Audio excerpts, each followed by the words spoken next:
learn some things. Or rather, I'm going to learn some things. I'm gonna learn some things about Warhammer 40,000. Now, the last time I tried to do something associated with Warhammer 40k, is that what it's called? 40,000? 40k? Whatever. The last time I did something associated with this was the Ace Starts? A whatever? Why would I enjoy that? There's literally no reason in the world for someone like me who's never played a video game before, who has no idea how to make anything on a computer, would understand in the slightest the amount of work that went into doing that, anything that was going on, or any appreciation for what that was. None! That is proudly my most disliked video. And if you plan on disliking this video because I may or may not agree with some of your opinions, just go ahead and dislike it now, but make sure you argue with me a lot in the comment section so it still boosts my video. Okay, in all seriousness, I definitely did not have the knowledge base or the understanding of anything enough to appreciate the A whatever video. So sorry to the people I offended by, you know, not being a gamer, but you know what this series is, so you kind of are just disappointing yourself if you're upset by that. I have since had a lot of requests to learn about it, and apparently it does have a very deep and rich lore, and that is something that I am actually interested in learning about. Just like in World of Warcraft, I love stories, so I'm happy to learn, and I decided to start my journey today by just randomly YouTubing what is Warhammer 40k and watching one of the videos that popped up. So let's do that. Okay, it's a board game too. This is so much. This is so much. And the expectation that I would like that A whatever thing without knowing any of this stuff, I feel like was a little, that was, okay. Explained. What is Warhammer? What has more views? Oh, this one does. Oh, this one does. Faction. But I don't want to know about factions. I want to know the whole thing. So I'm going to go for this one. Alright guys, wish me luck. I'm going in.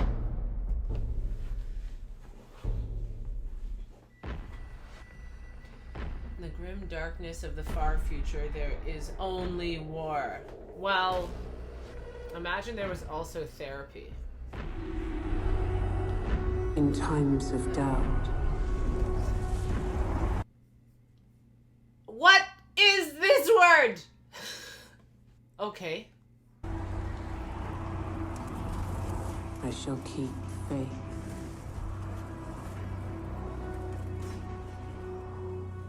Okay. Explain it to me, please.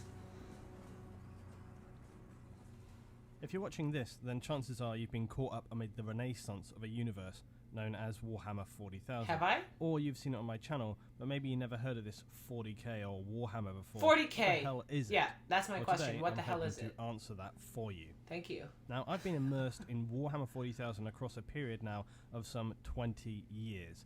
Today, I hope this video might be a starting point that brings you further into the world of 40k I'll take anything. and the amazing lore, Anything games, in. and narrative that exists. So, just what is Warhammer 40,000? It is and was originally a tabletop war game. Now, before I get any further, I'm pretty sure you might ask, what is a tabletop war game? Risk! It's Risk, it's right? It's literally just that. You play with miniatures and move them across the battlefield according to a fairly complex set of rules and instructions. Oh, Risk which wasn't often that have complex. literature and books to accompany. You make I love tactical Risk, choices and choose the composition of your own army. These armies will be decided based on some formation rules and point values to ensure balance. Okay. You fight out over a tabletop environment with scenery and the miniatures all painted by hand, very likely by yourself. You use dice and so on to kind of make decisions and work out the chances. Hang on. Somebody painted all of these? Everybody painted their own all of these? For their game? That's a lot. I gotta fix my boobs. You know, I feel like it's socially acceptable for men to adjust their junk, and it's not socially acceptable for women to adjust their boobs, and I think that's bullshit. People take a huge amount of enjoyment from just this aspect of the hobby. Painting, converting, designing, creating. That actually it's all makes a huge part of the a world lot more that sense runs in my alongside the actual brain. game itself. And you've got to go Okay. back to the origins to understand It's like sort of people how making this their all own came chess about pieces. and, you know, why people were getting into it at that time. Some people actually make their living from painting up miniatures on commission. Oh, really? Games Workshop Wow. sell all the models, rules, and extended literature that surrounds the 40k universe. There is also an extended site known as Forge World, which provides more limited prints of the models along with the price tag to match. Some of the new miniatures bet. sell from the website for anything over £1,000. Your average £1,000 just for from the one regular shop thing? is gonna cost Sorry, you my more lat is £30. like. Now, many I people gotta have discussed pause it and go back because I missed that. And my lat. Do you ever have a workout and then afterwards you have a muscle that's just like. Anyway. Sorry. limited prints of the models along with the price tag to match. Yeah. Some of the new miniatures sell from the website for anything over £1,000. Your average squad, So one oh no, he's about to answer my question. though, will just from the regular shop, is going to cost you more like £30. Okay. But this custom made one thing is going to cost you £1,000, or a set is going to cost you £1,000. I didn't really understand. Now, many that. people have discussed around the pricing aspect of the hobby and how it can be prohibitive to some people. Right. But again, I've had this conversation about pricing when it refers to video games as well. Right. Essentially, it is what it Yeah. is, and pricing for a hobby is relative to the individual. You might not consider it expensive, where I may, and vice versa. Right. It's just the way those kind of things Yeah. go. And essentially, at the end of the day, it's not an essential component to your life. It's an extra. It's a hobby. It's something you do for your own enjoyment. It's a pastime. You know, if you can afford and you decide that you want to spend the money in a certain way, then you can do. And if not, That you is don't. so interesting and is like a very important distinction between hobbies and I wouldn't even say necessities, but things that would lead to like a betterment of your life. Although I can definitely see how something like this would lead to a betterment of your life, but price being a inhibitor to something like a tutor. It's not necessary, but it's helpful. Like I feel like that he sounds like a dude that I could have a really interesting discussion about classism and solving the world, and maybe we could fix it together. Whatever. So Warhammer I wore the 40,000 right is t-shirt. a tabletop. So where do all the games such as Space Hulk, Eternal Crusade, Deathwing, Battlefleet Gothic, Deathwatch, and Dawn of War fit in? Well, Those is are all the also lore games? narrative of the franchise. Warhammer 40,000 Rogue Trader released in 1987. The world Okay. of Warhammer and other of Games Workshop's fantasy-based tabletop war games already existed, having been released very successfully in 1983. And of course, recently Warhammer got remade into They a video really game look by like the Assembly things in Total War Warhammer. from the The Fifth Games Workshop Element. decided they wanted to expand on this with a science fiction version. Rick Priestley, the creator of 40k, had already been working privately on a science fiction game, Rogue Trader, and so brought those They're elements funny together looking. along with Warhammer to create Warhammer 40,000. Okay. The first edition of the game was more like his role-playing adventure, Rogue Trader, and the game focused on small skirmishes. But as time passed by, Rick Priestley realized players wanted more all-out war than just these little RPG skirmishes, and so a new second edition was developed. Now, new editions continue today, updating rules, balancing races, and when they become too powerful, no Eldar jokes please, they may also update the game to correspond with lore and to bring in new units, etc. Warhammer 40,000 became even more successful than its fantasy precursor, and later we would see spin-off games such as Necromunda, Battlefleet Gothic, Gorka Morka, Execution Force recently, Overkill, and now they even continue to add tabletop variations, things like this new So far he's two-player, only small talking about the combat tabletop Lost game, Patrol, right? which is not even out yet. So they continue to build on it even today. So that's the background to Huh. how the game began, how the world of 40k began. But I'm now going to try and summarize the universe of 40k as concisely as possible. Okay. No easy I'm task. ready. Wish me luck. Good luck. The current date is the late 41st millennium. Now, generally, the core focus of 40k is around Okay. humanity. It is around humanity and our struggles in this time. Mankind has undergone an epic rise and subsequently fallen into horrific decay. We now Okay. sit as a broken, fragmented society ruled by a quasi-religious totalitarian state known as the Imperium of Man. This organization rules over the vast majority of planets where humans exist. Trillions of humans are protected by the very limited military resources of the Imperium, including forces known as the Space Marines, Imperial Guard, Imperial Navy, Titans of Mars, and other smaller human groups that do exist under that banner, such as the Sisters of Battle, Grey Knights, the Inquisition, and Imperial Assassins, and I'll get a little bit into their exact organization shortly, so again, calm down.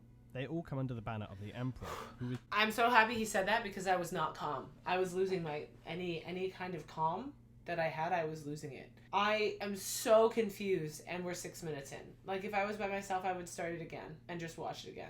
And I'll get a little bit into their exact organization shortly, so again, calm down. They all come under the banner of the Emperor, who was wounded long ago in battle and now sits atop the golden throne in his fortress back on Earth. Although unable to speak or move, he leads mankind with psychic whispers, and all the forces in the Imperium of Man pledge their lives and actions to him. Under the Emperor, humanity's forces at the highest level are split between two entities, the Inquisition and the High Lords of Terror. Now, the Inquisition, you'll note, is separate from all those other forces. This is because their activities are essential to the survival of humanity, and none can stand in their path to prevent heretics and corruptors from sowing the seeds of anarchy and chaos among humanity. Wait. The Inquisition are...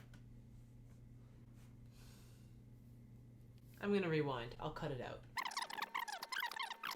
And none the Inquisition is essential... The Inquisition's whatever is essential to the survival of humanity. Stand in their path to prevent heretics and corruptors from sowing the seeds of... None can stand in their path to prevent heretics and corruptors from sowing the seeds of anarchy and chaos among humanity. The Inquisition are the first and last line of defense for mankind, and they cannot be challenged in their actions. They're answerable. Why? I don't get why. In other words, they could walk into a room, shoot you in the face, and no one would question it. But why? Next, we have the High Lords of Terror. They oversee the Imperium in the Emperor's stead and rule the galaxy-spanning empire that is the Imperium of Mankind. Below them are the three main subsections of humanity in the 41st millennium. The Adeptus Terra, the Adeptus Mechanicus, and the Adeptus Ministorum. Terra deal with everything from governing of systems... Oh my gosh! So, wait a second. Humans aren't like me now in this future hellscape. They're like changed, and some of them are like mechanical. Okay, the Inquisition. Everybody needs them. Cool. The Emperor dude and these High Lords of Terra. Okay, and then we've got three. Yeah.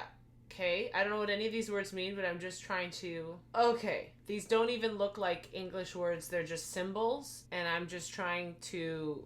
Okay, figure out so that when I hear them later, maybe I'll be able to remember this little family tree. But I'm very confused. I'm very confused and my lats are still jumping. To military organization and actions both offensive and defensive. The Adeptus Terra constitutes the main body Adeptus of the Terra. Okay, found them. The Adeptus Mechanicus have a complicated history that I won't get into now, although everything is complicated in 40k. Anyway, they're a separate body from the Adeptus Terra, and they govern the Forge Worlds of the Imperium. These produce all the machines of war and civilian production required by humanity. They also have their own private military and also provide the support of Imperial Titans, the largest war machines in the Imperial arsenal. Are those wings attached to her? The Adeptus Ministorum, more commonly known as the Ecclesiarchy, is the official state church of the Imperium and worships the Emperor as the one true god of mankind. I could explain the insanity of this, but I'll leave that for another time. Just take it from me, there is a deep irony in the Imperium having a religion based around the Emperor. Now, humanity are ever under threat from a broad spectrum of enemies, some ancient, hence the tagline for the entire franchise, in the far future there is only war. Aliens fill the galaxy, and they are collectively known to mankind as Xenos. I always assumed this was a play on words from xenophobia, but what do I know? Either way, it's very apt. Interesting. These alien races, the Eldar, I like this guy. Necrons, Tau, Tyranids, and the bastard Dark Eldar, all have their own reasons and objectives as to why they seek to, if not eradicate humanity, then at least cleanse it from the territory they view as their own.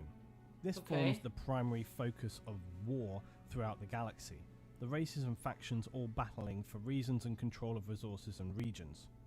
Some, like the Tyranids, though, act more on instinct and mechanical drive than they do preconceived agendas, which somehow makes them all the more terrifying.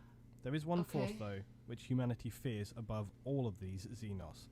This force is known as Chaos. Chaos is a broad term used to describe the darkest entities in the galaxy, the demons and horrors that exist within the Warp. Now the Warp, again, very, very condensed version, the Warp is essentially another plane of space. Imagine it as a sea of energy that exists in a parallel to our own reality. Okay. Many races use this warp to travel across vast distances of space in like much less Discovery. time. This was once a safe means of And their travel, spore but drive. because chaos rose from the energy and darkness of a now unstable warp, it is dangerous and highly treacherous means of travel. It is, however, necessary, and so despite the risks, it still must be utilized. Chaos does not just form one collective enemy to mankind, though. It is split between 4 all-powerful gods of chaos. These are warp creatures who are the strongest and most horrific of all warp entities. They are known as Khorne, Tzeentch, Nurgle, and Slaanesh. I've already forgotten Each all focused 4. around a specific abhorrence. Okay. Khorne is the Bloodseeker, fueled by rage Khorne! and physical combat. Its followers will seek bloodletting by any means possible and favour blades over ranged weapons. Tzeentch followers are obsessed with the psychic powers imbued to them by the warp. They focus heavily on magic and using themselves as conduits to that warp. Nurgle is the plague god, and its disciples are in many ways the most abhorrent of all the chaos gods. They're riddled with plague, disease. The sheer sight of them is enough. Oh my god, I thought these were his eyeballs! They are horrific parodies of their former selves. But these are his eyeballs. And ruined by the diseases What of are Nurgle. these? Okay. Slaanesh, by complete opposite, Ooh! is the god of pleasure, of sorts. Slaanesh! Her followers revel in extreme hedonism, self-satisfaction, the darkest pleasures possible. The followers of Slaanesh ride high on the torture of their captives and devise inhuman ways to destroy their enemies. Wow, I was so on board with that until that part. I'm all for being selfish, but not to the extent of harming others. She's got nice boobs, though. Through pain and insanity. Chaos is feared more than any other Xenos threat to humanity, and not simply because of the nightmarish threat that it presents to us, but also because of its ability to corrupt.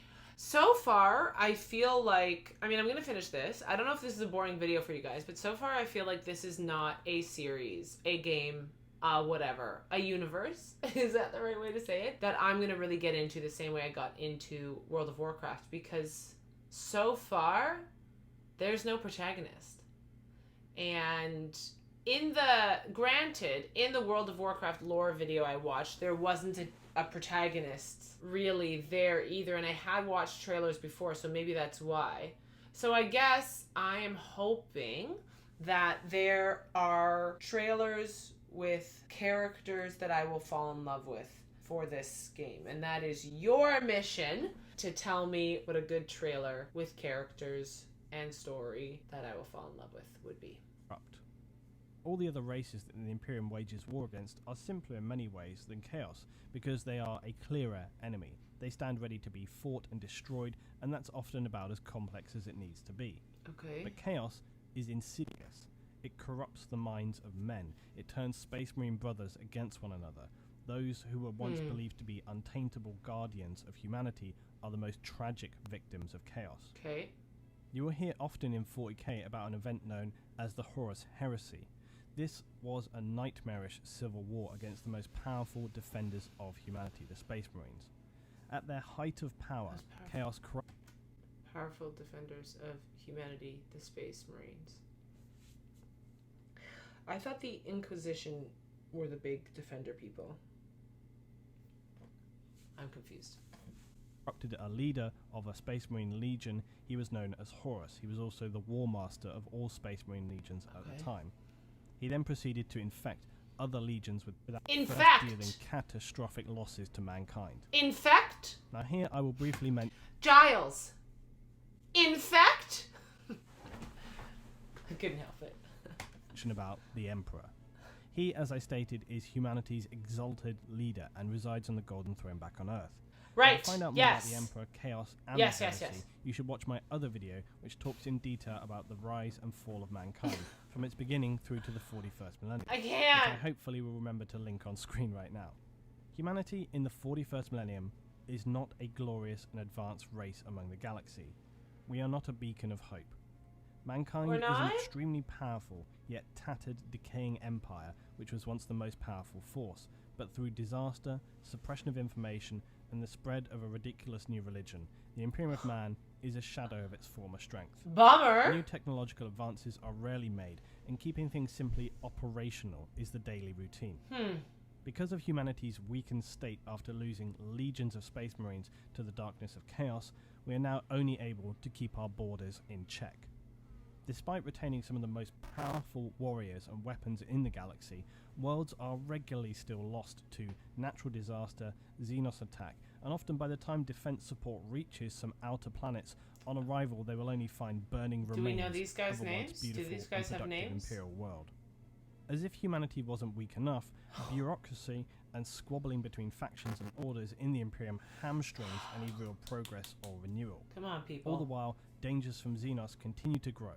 Forces such as the alien horrors known as Tyranids have only shown the smallest fraction of their strength as they enter our galaxy, and even that is enough to destroy and consume entire human worlds. You would think that Necrons- that people would stop fighting when they have a common enemy. You know, is that not a thing that we can hope for? If aliens come to Earth, we'd all band together if those aliens were hostile. I mean, hopefully they're not. But I don't want to do like the catnip, you know, refugee alien route either. I just like new tech. An That'd be ancient cool. force of alien machine hybrids awaken from their millennia of sleep and seek to conquer the galaxy that they perceive as belonging to them. The Eldar, Oh, a once proud wow. but now ruined race, cling to arrogance and the belief that they should rightfully dominate the galaxy. Orcs, the brutal oh savages my who- gosh! I'm having some very inappropriate parallel thoughts to that. And if you think you can read my mind and want to talk about it with me, message me on Instagram about it. awaken from their millennia of sleep and seek to conquer the galaxy that they perceive as belonging to them. The Eldar, a once proud but now ruined race. Wait. cling Are to these two the same thing? Sorry. and consume entire human worlds. The Necrons, an Okay, ancient force of Necrons alien machine hybrids, are different awaken than the from their next millennia people. of sleep Okay. and seek to conquer the galaxy that they perceive as belonging to them. The Eldar, a once proud but now ruined race, cling to arrogance and the belief that they should rightfully dominate the galaxy. So they are basically the Orcs, same. the brutal savages who are fiercely territorial and continually batter human planets on their borders, and the Tau, a rising race who seek to flex their ambitions onto the older races and expand their own empire. And what you have in Warhammer 40k is an extremely well fleshed out, diverse universe, spread across tabletop games, novels, digital games, and the physical tabletop also includes people who pursue it as a creative hobby through the painting and converting of miniatures. But whatever discipline you follow, you cannot escape the fact that 40k is an almost comedically over-the-top, franchise. I'm happy you said it, not me! There are no half measures in 40k. You need to throw some Imperial Guard fodder at a Xenos threat. 10,000 soldiers? Scratch that. Let's make it 1,000,000 just for good measure. And don't worry about the survivors. The beauty in 40k is simply how unapologetic it is. I've often found I myself feel like I'm not laughing gonna like when talking it. with friends about some of the training processes or a piece of equipment in the world of 40k, which by any other standard would be just absurd. But for some reason, everything works in 40k. It's the craziness of it that makes basically anything acceptable. Does this mean, though, that everything is just a bit of a joke in it and impossible to take seriously? Likely no. I would say no. Online, the discussion of 40k certainly drifts between the hardcore narrative enthusiasts who spend forever debating small snippets. This of is why information so many people got angry at me! Because you all take it so seriously. You all, not you all. You all, those who disliked and nasty commented on my other video. But I think that they're probably not here anymore, which I'm totally fine with. But I'm starting to understand more the more I learn about gaming culture. Because I know that's very broad and encapsulates a lot of things. The more I understand why, like how lucky I am that you guys are cool, and why when the not cool people comment what that side of it is. I guess it makes me feel lucky. Thanks for being cool. From one novel or codex to the next, and you also get the more Chan style ones, which often, has to be said, are actually pretty hilarious. I think you can appreciate 40k in both ways, both as a serious narrative of tragedy, sorrow, betrayal, honor, revenge, brotherhood, hopelessness, and simultaneously laugh at the insanity of the disregard for life shown throughout everything. If there's one constant in the world of 40k, it's that your life is literally insignificant. I can't say much more at this point other than go and check out more about Warhammer 40,000. I don't think I'm going to like Google is always your friend, and you should be looking up stuff like the Lexicanum or just general the 40k Wikipedia. Once you read more and learn about the world of 40k, you'll appreciate its creative insanity and likely get hooked in it as I have been for 20 years. It's a universe unlike any other, and there is really no right or wrong starting point. Just jump in, start reading, eventually it'll all make sense. Thanks for watching, guys. I hope this has been helpful. I don't even know if it's been helpful, be sure to check but out I my do other feel videos more and introduced. the rest of the playlist. I hope that I'll be making many more very soon. They take me some time to make because obviously I have certain production values that I try to adhere to, but I do try to turn them out as quickly as I can. Yeah. As always, if you've enjoyed, be sure to like this. I'll like it. Great. I'll like it, even though I didn't understand a lot of it. I think I'm not gonna like it. I might be wrong. I'm totally open to being wrong. I think I'm not gonna like it mostly because he says that your life is insignificant, and I fall in love with characters for the most part. And if there aren't consistent characters, I don't think I'm gonna fall in love. Please try and prove me wrong. I will definitely give a trailer with a story a chance. And so maybe you guys can kind of pick one for me. And the one that gets the most upvotes, if you guys are just like commenting different trailers, that's the one I'll watch. Yeah, that was so much and so crazy. And I kind of see why people who like lore in a different way than I do would really love this. I am not at this point convinced that this is one for me. I also feel like I need to watch something super light and easy now. So that's the next thing I'm gonna film, I guess. Something super light and easy. Anyways, thank you so much for making it with me this far into the video. If you liked it, please like and subscribe. Maybe share with a nerdy friend, but not one who's going to be mean to me because I maybe don't like Warhammer 40k. If you want another way to support me, buying either Magic Required or Dominion Required, or both would be great. They are urban fantasies that follow a Celtic demigod as he tries to find a redemption he is not sure he deserves. Anyways, thanks so much for hanging out with me, guys. I hope you're all happy and healthy. Wear a mask, wash your phone, and until next time, may the Force be with you. Live long and prosper, and I'll be back. For the first time, the half-sad expressions Amelia had been wearing all night melted away. It was replaced with an honest and open smile that made it seem as though, for a moment, she had forgotten about the tragedy the night before. I smiled too. I couldn't help it. "Yes, you can get me a drink," she said, linking her arm through mine and leading me over to the bar.